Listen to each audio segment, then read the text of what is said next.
We're about to get into a Knicks mailbag on today's show, and if you're wondering how you get your questions on the show, you gotta be a subscriber. So go down right now, hit that big red button, help us get to 11,000 subscribers on today's video. We're 250 away. If you love the Knicks and you're looking for a one-stop shop on YouTube that posts nothing but Knicks videos every single day, you've hit the right spot. Go down right now, hit that big red button.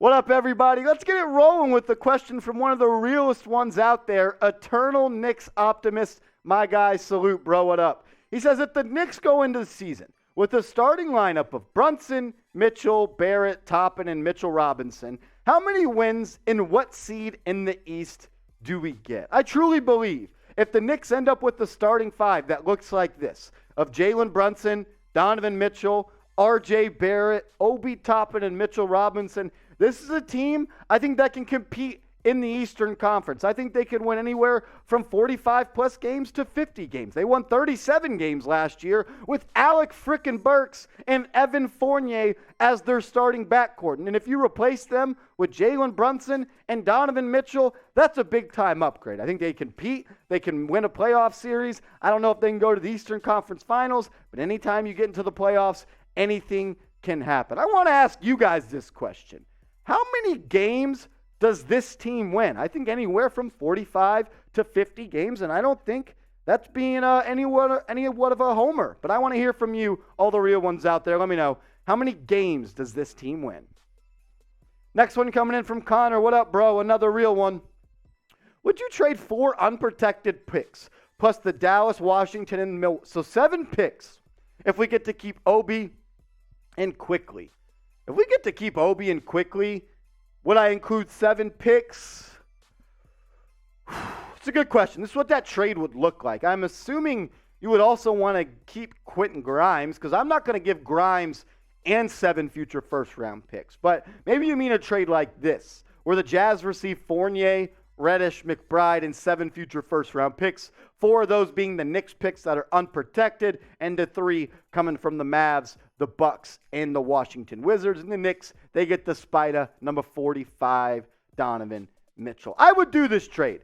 I would say F them picks. If you're with me, you could type F them picks in the comments. If you get to keep the young kids, I'd give them all 8 first-round picks. If I get to keep Grimes, Toppin, and Quickley, you can have all 8 first-round picks, and I'll even send you to them in a very, very nice package. But let me know what you think.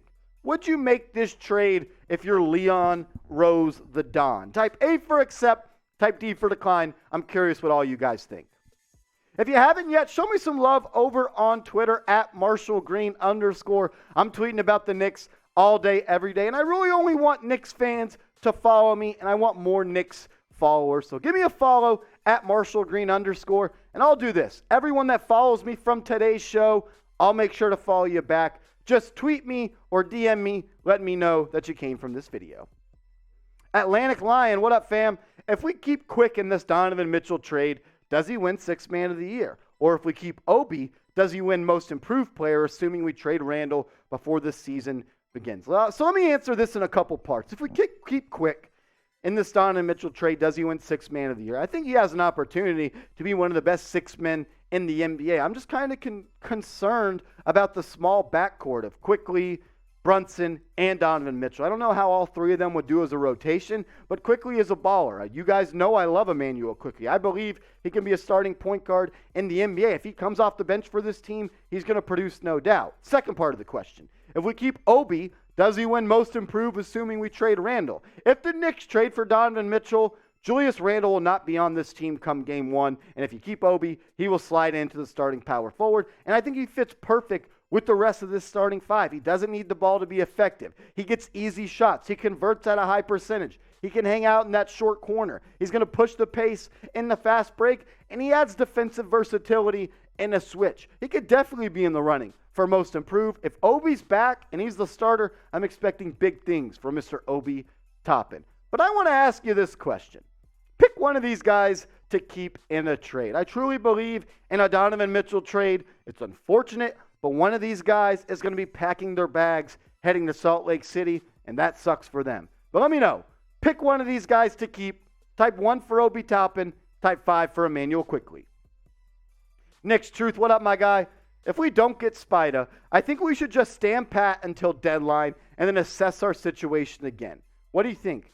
I'm right with you, man. I really do. I think the Knicks, and we have a question later in the show about OG Anunoby that we'll talk about, but if the Knicks don't land Donovan Mitchell in a trade, I really don't think there's another move that they have lined up or planned at this current moment. I think their plan is to go out and get a superstar. We know they want Donovan Mitchell. If they don't get him, they'll still have the assets to go get another superstar. I think they stand pat, like you said, wait till the deadline, see if there's a star that becomes disgruntled in their current environment and they find an opportunity to pounce on and trade for a big-time star. I'm not a genie. I can't read the future and know who that next disgruntled star is. But if it's not Mitchell, the next one, the Knicks will do just everything they can, like they can in this Mitchell trade, to get that guy to come play basketball in the Mecca.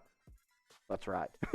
If you're looking for a shirt to rep RJ Barrett, it's time for us to get behind RJ and show him some love. Go to chatsports.com/StarJ because RJ Barrett is a freaking star. It's a sick shirt. It's like a shirt and a jersey. Got his name on the back, Knicks logo on the front. I already got one of these. Get swagged up. Rock some Knicks gear. Show some love. RJ Barrett. Chatsports.com/StarJ. Shooting Stars 2024. Should OG be plan B if you can't get Donovan? I don't think plan B is a thing anymore. But talking about OG Anunoby, we've talked about him on this show before. I'm a big fan of OG. I think he would be a great piece in this starting five. I think he does all of the things that the New York Knicks need. He's an elite perimeter defender. He can be a catch-and-shoot guy. He can put the ball on the deck. He can score, and he doesn't need the ball to be dominant. But does OG Anunoby as your starting two-guard alongside Brunson, Barrett, Randle, and Mitchell Robinson elevate you to a contender in the Eastern Conference? I'd love to have him. We'd be better with him, but I don't think he really does. And I think the next move the New York Knicks are going to make is a move that's for a star or a superstar like Donovan Mitchell or someone else that becomes available later down the line. I don't think the Knicks are all that interested in OG Anunoby. And even though there's been trade rumors surrounding him in Toronto, I'm not really all that sure that Toronto wants to trade a guy like OG. If he's available, I'd call to see what the price is. I'm sure Usai Majiri wants a whole lot in a trade. I wouldn't want to trade the farm, though, for a guy like OG, even though I love his game and think he'd be a good fit. I don't think he moves the needle enough to go all in for him. But I'll ask you guys the question. The show's not all about me. It's a two-way conversation. I value your guys' opinion. I'm always in the comments, chopping it up, responding to you guys. So let me know. I'm really curious. If no Donovan Mitchell trade, should the Knicks trade for OG? It's going to cost a lot. It's still going to cost 2-3 first-round picks and a kid or two. Let me know what you think. Type T for trade, type P for pass. JOP or Jop, I'm sorry, let me know which one it is. Do you think Tibbs will finish his career out with the Knicks, or will we look for a new coach if he is not able to manage our players well? This is a good question. Do you think Knicks will? I'm not sure Tom Thibodeau would ever be a coach again if he doesn't finish if he gets fired from the New York Knicks. And if he doesn't manage these new players well, I do believe the Knicks will move on from him. But I don't think they'll fire him. I think Tom Thibodeau will be elevated into the front office. I think he'll go back into the front office like he was in Minnesota. He's really tight with Leon Rose. He's tight with this front office. I don't think they would drag his name through the mud and try to fire him. I think he joined the organization in a front office role. Not really sure how much say-so he had. I just think it would be a PR move where they don't want to make it look like they fired a long-time coach in the NBA and a good coach for the New York Knicks and Tom Thibodeau. I'm not a big Tom Thibodeau fan. That's just my opinion and some things that I've understood talking and reading about the New York Knicks. Where are my real ones at? Let's end today's show with this. Let's hit a real one roll call. As always, producer Jeremy Chugg's a diehard Knicks fan. He's a real one. He was pumped up last night. He's ready for Donovan Mitchell to become a New York Knicks fan. I don't know if you can hear him. Can they hear you? Hey, I'm subbing here. You're just subbing here. Help us get to 11,000 Give me a chopped subscribers. cheese. Chopped cheese. All righty. Real one roll call. If you know, you know. Drop it in the comments. I like to see who finishes the video. If you did, type real one in the comments right now.